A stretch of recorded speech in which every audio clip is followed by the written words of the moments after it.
আচার করার জন্য একটা ভিডিও বানিয়েছিলাম কিভাবে আচার বানাবো। আমি অনেক কমেন্টসের উত্তর পেয়েছি, আবার ইউটিউবেও দেখেছি যে কিভাবে করতে হবে। তোমরা অনেক আমাকে কমেন্টসে লিখেছো, অনেকে আবার ইউটিউবে দেখলাম। তো আমি এখানে দেখো কিভাবে করছি। এবার ঝাল আচার, এটার মধ্যে নুন মাখিয়ে নেব,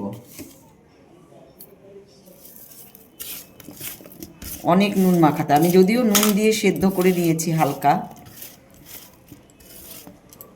তারপরে দেব হচ্ছে হলুদ, হলুদ গুঁড়ো,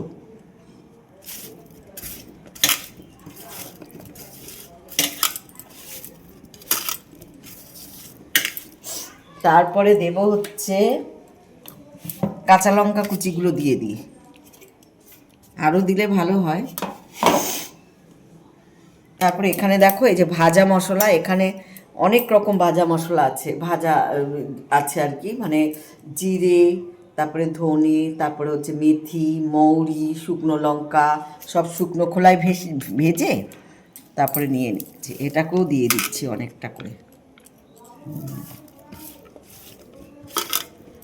আমার মনে হয় আর একটু নুন দিই, তাই না বলো? অনেক নুনই লাগবে।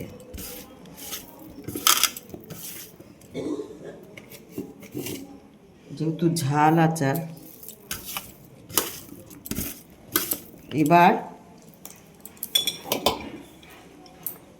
দেখো আমি তেলটা এখানে মাখাবো না, মাখালে কি হবে বলো তো, থালার মধ্যে অনেকটা তেল লেগে যাবে। এই জন্য আমি কি করছি, তেলটা আমি অল্প একটু মাখাবো।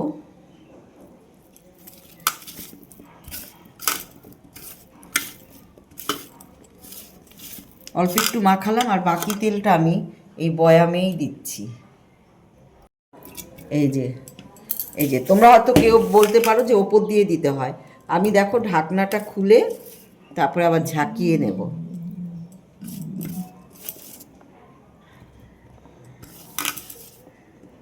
তোমরা অনেক বন্ধুরাই অনেক কিছু কমেন্টসে লিখেছো, খুব ভালো কমেন্টস করেছো সবাই। অনেকে বলেছো ইউটিউব দেখে নাও।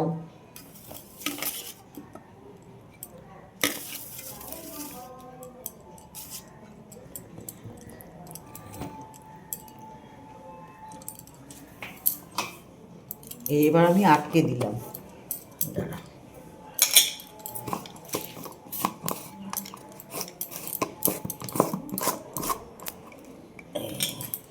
এই যে দেখো আরও তেল দেব। এখন আমি যতটুকু তেল দিয়েছি আস্তে আস্তে, বেশি একটা তেল দেব না, কেন অল্প তেলের মধ্যেই রাখবো। এবার পরে আর একটু তেল দেব, জাস্ট মানে টক আচার। এই যে আমার দেখো, এবার এটাকে রোদে দিয়ে দিয়ে খাবো।